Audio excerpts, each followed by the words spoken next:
Alert India, बेबाक, बेखौफ, बेधड़क। नमस्कार, प्रणाम, जोहार।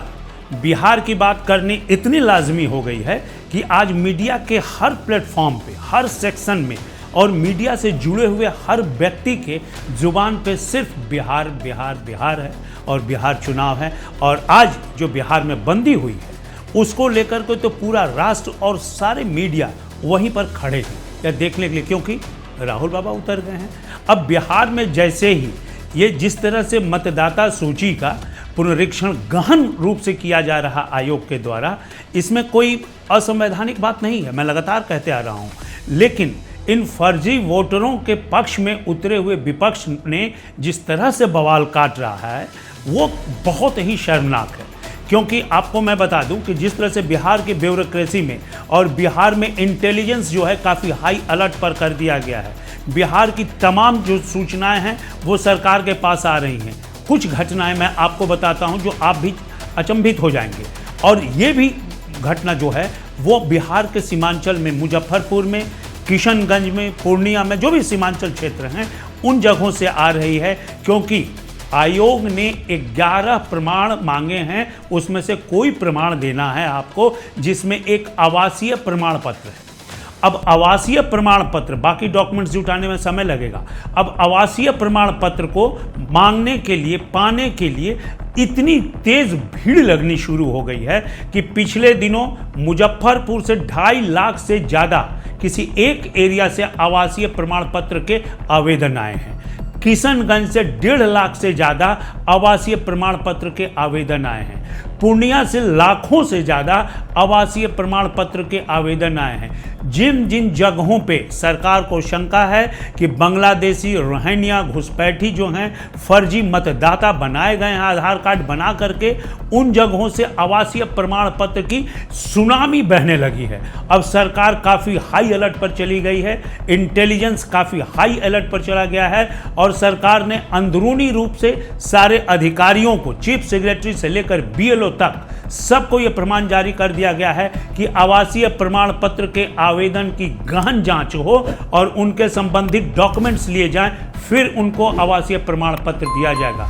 यह बात पूरी तरह से स्पष्ट रूप से परिलक्षित करती है कि फर्जी मतदाताओं का एक बहुत बड़ा समूह बिहार में है जो येन केन प्रकरण किसी भी तरह से अपना मतदाता सूची में नाम दर्ज कराने के लिए उतावला है और उसको तमाम राजनीतिक दल और स्थानीय नेता, उनके रहनुमा, चाहे पैसा लेकर, पैसा देकर, जैसे भी वो करना चाहते हैं। लेकिन आयोग और सरकार इन दोनों बातों पर आमादा है और उनके एकदम कान खड़े हैं कि किसी भी तरह इनको इस बार घुसपैठियों को मतदाता सूची में घुसपैठ नहीं करने देना है।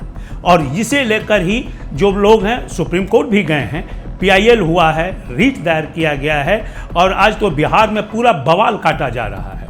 और ये बवाल में कौन लोग हैं? जो फर्जी वोटरों के पोषक लोग हैं इस बवाल में पूरी तरह से सड़क पर उतर आए हैं। राहुल बाबा दिल्ली से चले आए हैं बवाल काटने के लिए। आप समझ लीजिए किसी सही काम के लिए आप बवाल काटते हैं तो सही लगता है क्या? उन फर्जी मतदाताओं का सिर्फ संबंध विपक्षी लोगों से है? आप एक बात को देख लीजिए, अगर जेन्युइन लोगों का वोट कटता है तो क्या उसमें जो सत्तारूढ़ दल हैं या पार्टियां हैं उनका वोट नहीं कटेगा, उनके वोटरों का वोट नहीं कटेगा? वो तो हाय तौबा नहीं मचा रहे हैं। यानी कि उन्हें भरोसा है मगर इन्हें नहीं है, क्योंकि इन्हें सबसे पहले होता क्या है कि ये जो वोटर्स हैं यही वोटर्स हमारे हैं। और इसे लेकर बिहार में पटना हो, संबंधित कई जिले हैं वो तमाम बंद हैं।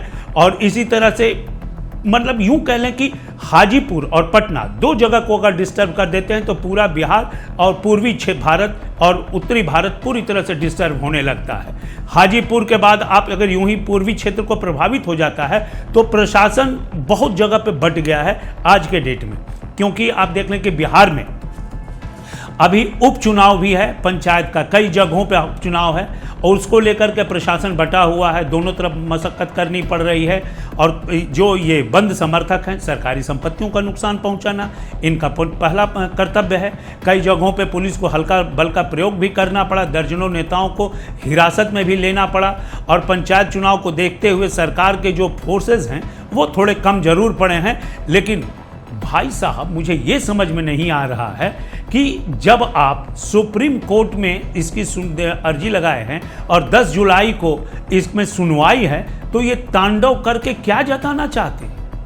क्या जताना चाहते हैं इस तांडव करके? एक फिल्म आपने देखी होगी कि 3 इडियट्स, जिसमें एक डायलॉग बड़ा वायरल होता है हमेशा कि कहना क्या चाहते हो। यही डायलॉग बिहार की जनता और विपक्षी दलों से लोग पूछ रहे हैं, क्योंकि चुनाव में विपक्ष दल या सत्तारूढ़ दल अपनी चीज़ों को करता है और अपनी ताकत को दिखाता है। तो क्या आप ये ताकत दिखाना चाह रहे हैं, अपना बल प्रयोग करना चाह रहे हैं, सारे विपक्षी दल एक साथ जुट करके सत्तारूढ़ दल को हड़काना चाह रहे हैं? चलो, यह एक लोकतांत्रिक तरीका है, आप कर सकते हैं, लेकिन बंद करना उसका कोई सोल्यूशन नहीं है। फर्जियों के लिए सुप्रीम कोर्ट में तो अर्जी दे ही चुके हैं भाई साहब, फिर किस बात की हाय तौबा। और यह हद तो तब हो गई कि 9 तारीख को बंद का कॉलअप किया गया था और उसी में 17 सूत्री मांगों को लेकर श्रमिक संगठनों ने भी बंद कर दिया, बैंक कर्मियों ने अपनी कई मांगों को लेकर के बंद कर दिया। यानी बिहार और बैंकिंग सेवा पूरी तरह से ठप। लोगों को कितनी परेशानी होती है, कभी विपक्षी दलों ने सोचा? और किसके लिए परेशान कर रहे हैं? फर्जी मतदाताओं के लिए, घुसपैठियों के लिए, राष्ट्रद्रोहियों के लिए ये तैयारियां हो रही हैं। ये लोकतंत्र की आज़ादी के आड़ में ये तमाम लोग जो है ना, राष्ट्र का अहित करने से कभी नहीं चूकते हैं। बायोम है सिर्फ मेडिकल प्रिपरेशन का संस्थान। बायोम बना फिर से एक बार रांची से नीट यूजी में सर्वश्रेष्ठ एवं सर्वाधिक रिजल्ट देने वाला संस्थान। 10th और 12th पास्ड स्टूडेंट्स के लिए नीट की क्लास जल्दी ही शुरू होने जा रहे हैं। Digital classroom, hi tech library, individual doubt solving, updated study material, comfortable hostel facility और ट्रांसपोर्ट फैसिलिटी के साथ नीट क्रैक करने का सपना होगा और भी आसान। कॉल 7360066185 और visit biome, circular road and Hinoo, Ranchi.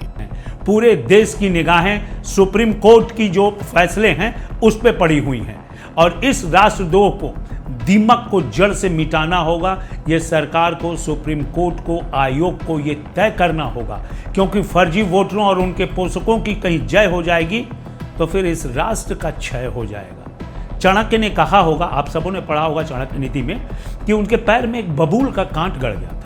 तो बबूल के पेड़ को काटने के लिए चंद्रगुप्त ने कहा कि गुरुजी मैं इसे काट दूं?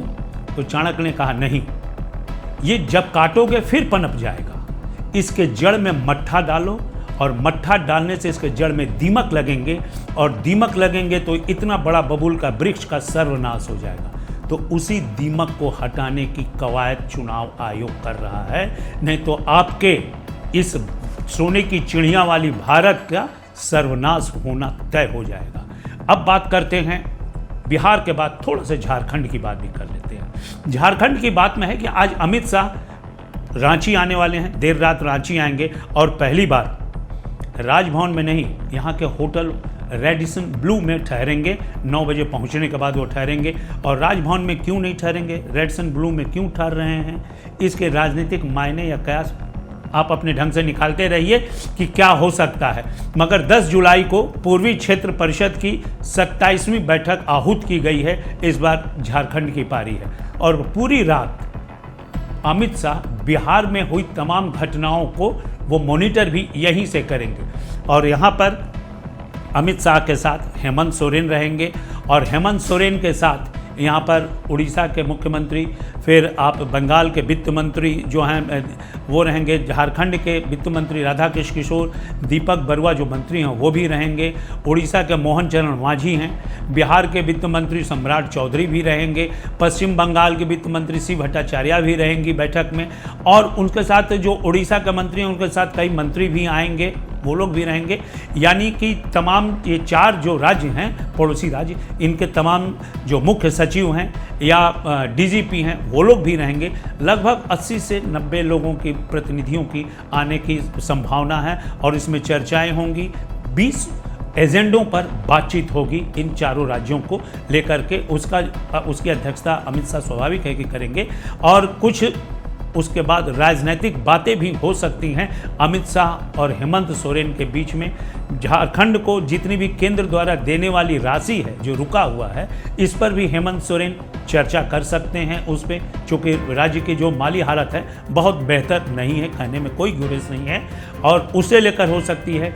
या फिर कुछ राजनीतिक बातें हो सकती हैं जिसमें कुछ राजनीतिक चलने के तौर तरीके भी तय किए जा सकते हैं जो झारखंड के भविष्य में दिशा और दशा को प्रभावित करेंगी।